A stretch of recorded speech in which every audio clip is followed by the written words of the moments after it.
this edition of Gaming Gear. I'm your host, Neon. Today we're going on a little bit of a theme based on the recent developments in the video game industry is now going towards affordable Android-based gaming, little boxes that are going to be under $100 that promises us games. So I don't even remember what half these are called. I think there's like Oya or something, and heaven forbids Mad Catz is finally making a console. So, to sort of go along in the honor of that, I have a little piece of gaming right here. It's kind of a crossbreed for those of you that don't know. This I'm holding is a smartphone. It's the Sony Ericsson Xperia Play.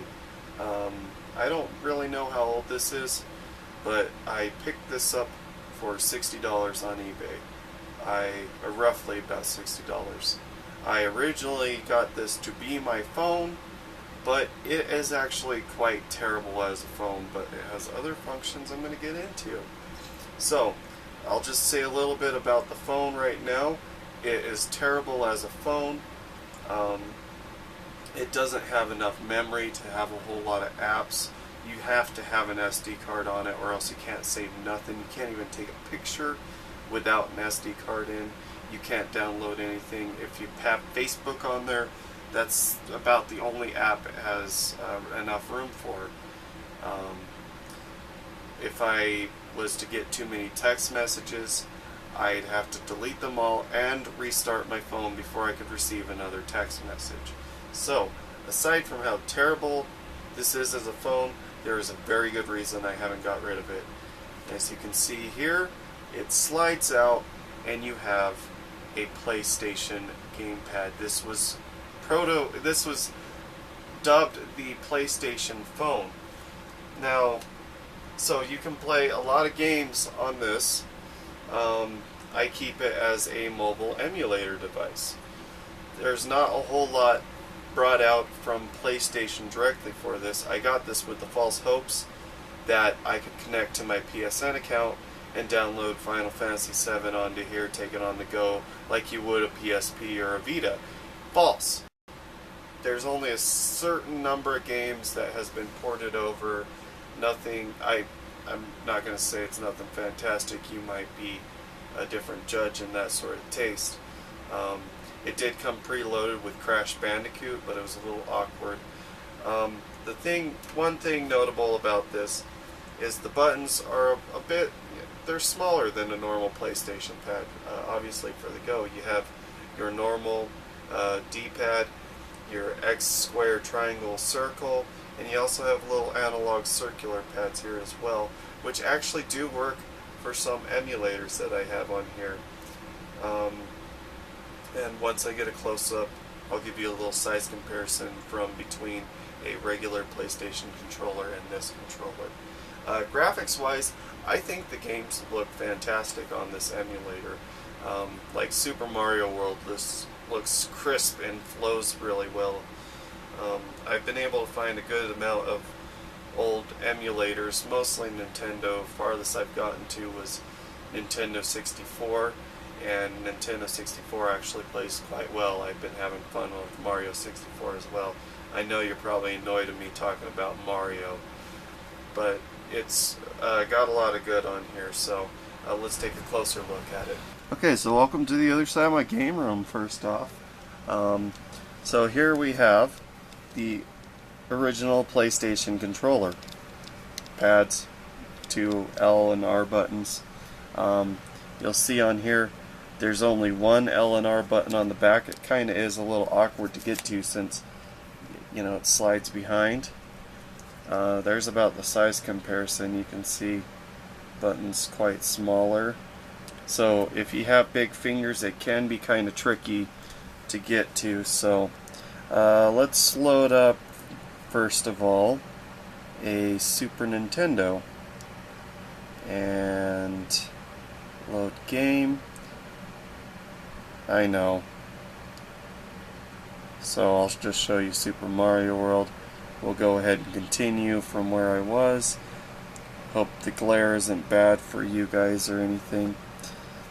So this is just a little demonstration of kind of the gameplay, I suppose. And there's quite a bit of emulators, different ones. I would suggest, of course, download responsibly and legally any emulators, ROMs. Oh, see, it can be a little tricky to control. But if you're going to, I would suggest there's a website called CoolROM, if you're familiar with it. And see, it has a little app right here if you download it. And you can search by ROMs, top 50. You can search emulators for download. And let's show off the Nintendo 64. I like this one.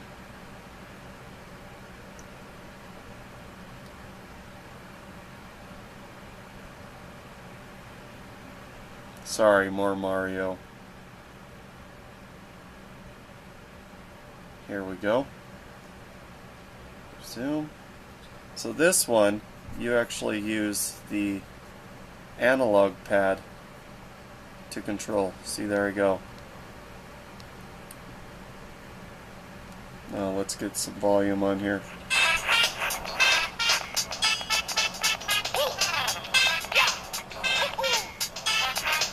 The analog pad's not too bad to control with. It can be a little slippery because you're not really grabbing onto anything. And of course, you can, for most emulators, you can map it to whatever button configuration you want. Some emulators that you get will have it automatically mapped to these buttons.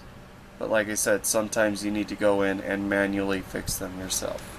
So that's about it for really that phone. I would not recommend buying it to use as a phone, but if you would like a portable emulator, it doesn't do too bad. Sometimes I will pull it out and play an NES game, a Super Nintendo game. I tried playing Battletoads on it one day. I lost, of course. I think you can only win at that game when you use a turbo controller anyways. But for $60, it is not too bad for just a portable emulating device. Of course, if you have a different smartphone that you run emulators on as well, they do have Bluetooth controllers that you can connect.